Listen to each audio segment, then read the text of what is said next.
सकल भावना अमंगल हारी, द्रबहु सुदशरथ अचर बिहारी। राम सिया राम जय जय राम। राम सिया राम जय जय राम। नमस्कार दोस्तों, मैं हूं ममता तिवारी और आप सभी का स्वागत करती हूं मेरे चैनल ममताज वे में। कैसे हैं आप सब, तो ये बताने के लिए कमेंट बॉक्स में जय माता दी हमेशा की तरह ज़रूर लिखिए। जैसे कि आपको मालूम ही है, शारदीय नवरात्रि बड़ा ही हमारे एकदम करीब आ चुका है, नवरात्रि व्रत।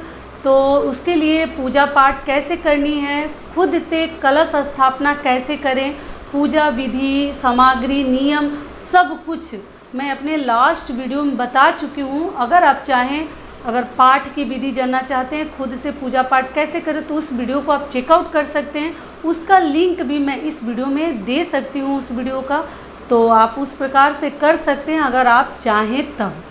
तो आज हम इस वीडियो में क्या जानेंगे, तो जो शारदीय नवरात्रि है, नवरात्रा 7 अक्टूबर से शुरू हो रहा है। उसके पहले 6 अक्टूबर को जब पितृपक्ष समाप्त हो रहा है, तो कलश स्थापना करने से पहले हमें अपने घर में कौन से 5 नियम कलश स्थापना से पहले कर लेने चाहिए। अगर आप नवरात्र में कलश स्थापना करना चाहती हैं अपने घर में, तो बिना ये 5 नियम किए कलश स्थापना मत कीजिए। तो इसी के ऊपर आज का हमारा वीडियो है। इससे पहले दोस्तों, अगर आपको मेरा वीडियो पसंद आता है तो प्लीज़ आप मेरे चैनल को सब्सक्राइब कर दीजिएगा, बेल आइकन को प्रेस कर दीजिएगा, जिससे मेरे वीडियो के नए नोटिफिकेशन आप लोगों के पास सबसे पहले पहुंचे। तो चलिए शुरू करते हैं कि वो 5 नियम क्या हैं। वो 5 नियम बिना किए कलश स्थापना मत कीजिएगा, क्योंकि जो पितृपक्ष है उसमें आपको मालूम है ना, 15-16 दिनों का, तो आपको मालूम है ना कि उसमें कैसे कार्य किए जाते हैं। तो उसके बाद हम नवरात्रि का पूजा कलश स्थापना करते हैं। तो उसी के दौरान 6 अक्टूबर को जो है पितृपक्ष हमारा जो है समाप्त हो रहा है, अमावस्या तिथि है उस दिन। तो चलिए जान लेते हैं कि सबसे पहला नियम है कि जिस दिन पितृपक्ष समाप्त हो रहा है, अमावस्या तिथि है, उस दिन आप अपने घर की एकदम अच्छे से साफ सफाई कर लीजिएगा, क्योंकि हमें माता जी को बिना साफ सफाई किए अपने घर में नहीं बुलानी चाहिए। अगर आप नवरात्र में साफ़ कर लेते हैं ना, अपने घर की अच्छी से सफाई, डीप क्लीनिंग कर लेते हैं, तो आपको दिवाली में भी उतनी ज़्यादा करने की ज़रूरत नहीं पड़ती है। और पितृपक्ष में जो मतलब अजीब से काम हम लोग किए रहते हैं, पितरों को भोजन वगैरह दिए रहते हैं, तो हमारा घर भी थोड़ा सा अशुद्ध हो जाता है। और घर में पूजा पाठ भी, बहुत सारे घरों में तो पूजा पाठ भी नहीं होते हैं, थोड़ा बहुत घर में जो होते हैं वही होते हैं, बड़े बड़े अनुष्ठान वगैरह नहीं किए जाते। महिलाएं सिंदूर वगैरह भी नहीं लगाती हैं, बाल नहीं धोती हैं इस पितृपक्ष के दौरान। पुरुष जो हैं वो शेविंग नहीं करवाते हैं, कुछ भी नहीं करवाते हैं, हेयर कट नहीं लेते हैं। तो बड़े सब नियम बने रहते हैं, जो कि हमेशा भगवान ना करे कि वैसा सब लाइफ हमारे ज़िंदगी में आए।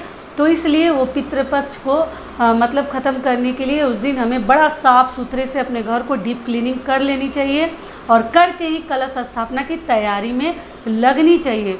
तो ये हो गया हमारा पहला नियम।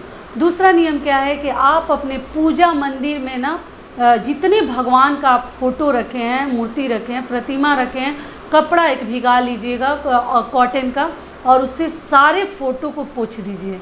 अगर गंगा जल रखी है तो थोड़ा सा पानी में मिला लीजिए और सारे फ़ोटो को पोंछ दीजिए। मंदिर में जितने कपड़े वगैरह आपने बिछा रखे हैं या कुछ और पर्दे वगैरह, उसको धो लीजिए, पक्का धो लीजिएगा। ऐसे नवरात्र का पूजा नहीं होता है। माता रानी का पूजा बड़े ध्यान से हमें और लगन और श्रद्धा के साथ हम लोग करते हैं।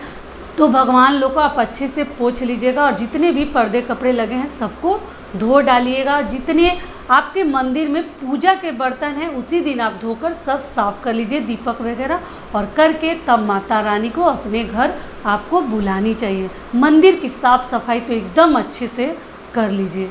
तो ये हो गया हमारा दूसरा नियम। तीसरा नियम क्या है कि हमें ना गंगा जल से अपने घर की शुद्धिकरण थोड़ा सा कर लेनी चाहिए। क्योंकि पितृपक्ष के बाद ना बहुत ज़रूरी है कि हर घर में गंगा जल का छिड़काव किया जाए। अगर माता को बुलाना है तो नवरात्र से पहले इन सभी नियमों को आप जरूर कर लीजिएगा। अगर कलश स्थापना करने जा रही हैं तो, नहीं भी करने जा रही हैं तो पितृपक्ष के बाद ये सब कार्य थोड़ा करना हमारे घर के लिए शुभ होता है, क्योंकि वो थोड़ा सा अजीब से दिन चलता है, शुभ तो नहीं होता है। तो देखते हैं ना, एक भी शुभ कार्य हम लोग नहीं करते हैं पितृपक्ष में, कोई नया अनुष्ठान वगैरह नहीं करते हैं, कोई भी बड़े आयोजन शादी विवाह कुछ भी नहीं होता है। तो इसी से आप सोच लीजिए कि वो कैसा दिन होता है। तो इसलिए उसमें हम अपने पितरों को बस प्रसन्न करने के लिए पूजा पाठ करते हैं, लेकिन नॉर्मल ज़िंदगी फिर से जीने के लिए सब कुछ साफ़ सुथरा कर दीजिए। अपने घर के बेडरूम के चादर वगैरह सब बदल दीजिए और आपको इस प्रकार से साफ़ सफाई करके नवरात्रा की पूजा में लगनी चाहिए। तो ये हो गया हमारा तीसरा नियम। चौथा नियम क्या है कि जितनी महिलाएं हैं बाल वगैरह ज़रूर धो लें। आपको ना मतलब बाल धो लेनी चाहिए पितृपक्ष के दिन, या जिस दिन आपको मतलब बहुत सारे लोग हैं कि हम इस दिन नहीं धोते हैं, हम इस दिन धोते हैं, तो आप अपना देख लीजिएगा, लेकिन बाल वगैरह धोकर साफ़ सुथरा हो जाइए। सिंदूर वगैरह सब लगा लीजिए। बहुत सारे लोग पितृपक्ष के दौरान सिंदूर वगैरह भी नहीं लगाते हैं, नई बिंदियाँ नहीं लगाते हैं, तो वो उस दिन अच्छे से सज संवर जाए। अगर माता रानी को बुलाना है, स्वागत उनका करना है तब। तो ये हो गया हमारा चौथा नियम। पांचवा नियम क्या है कि आप लोग बोल रहे थे दीदी कि पितृपक्ष में नई चीज़ें नहीं खरीदने का आपने बताया था, और मैं अपने लास्ट वीडियो में बताई भी थी। तो ठीक है, आप पितृपक्ष जो है 6 अक्टूबर को समाप्त हो जा रहा है ना, उसका समापन हो जा रहा है, तो आप सुबह में ये सब कर लीजिए। शाम को जो है ना माता रानी के लिए आप जो कुछ भी मतलब बाजार करना चाहती हैं, मार्केटिंग करना चाहती हैं, माता रानी की चीज़ें सामग्रियाँ पूजा से संबंधित अगर लाना चाहती हैं तो आप शाम को जाकर ला सकती हैं। लिस्ट वगैरह पहले ही तैयार करके रख लीजिए। मैं अपने वीडियो में बता चुकी हूँ कि क्या क्या सामग्रियाँ चाहिए। अगर खुद से, अभी तो पंडित जी भी जैसे नवरात्रा में ना उनका भी लगता है ये खींचातानी लग जाता है, बड़ा मुश्किल से मिलते हैं। कलश स्थापना करने के लिए अगर आप बुलाते हैं ना तो वो लोग फ्री नहीं रहते हैं। हाँ, कई घर पकड़ लेते हैं और जल्दी से आते नहीं हैं। तो अगर चाहें तो आप अपने हाथों से भी सब कुछ कर सकती हैं। माता रानी का नाम लेने में कहीं कोई उतना हर्ज नहीं है। अगर आप श्रद्धा होनी चाहिए, जो बोलते हैं ना सच्ची श्रद्धा से माता रानी को आप बुलाकर एक सिंपल सा नॉर्मल सा मतलब कलश वगैरह रख के, आम का पल्लो आप लोग पूछ रहे थे, हाँ आम का पल्लो कलश में डालकर उसके ऊपर एक ढक्कन में चावल रख देते हैं। बहुत सारे लोग जौ भी कहीं कहीं रखते हैं, और रख कर उसके ऊपर नारियल वगैरह रख कर, जो मैं बता चुकी हूँ, आप उस प्रकार से पूजा आरंभ कर सकते हैं, अपना पाठ कर सकते हैं। सब विधि बता चुकी हूँ। नियम कि आपको शाम को बाजार करनी है, नई चीज़ें घर में खरीद कर नवरात्रि के लिए लानी है। तो ये हो गया हमारा पांचवा नियम। तो यही हमारे कुल 5 नियम थे जो हमें नवरात्रि के कलश स्थापना से पहले अपने घर में ज़रूर कर लेने चाहिए। तो आशा करती हूँ, उम्मीद करती हूँ कि इस वीडियो से आप लोग को थोड़ा सा लाभ मिलेगा। फिर मिलती हूँ एक नए वीडियो में, तब तक के लिए नमस्कार। स्वस्थ रहिए, सुरक्षित रहिए, और एक बार प्रेम से बोलिए जय माता दी।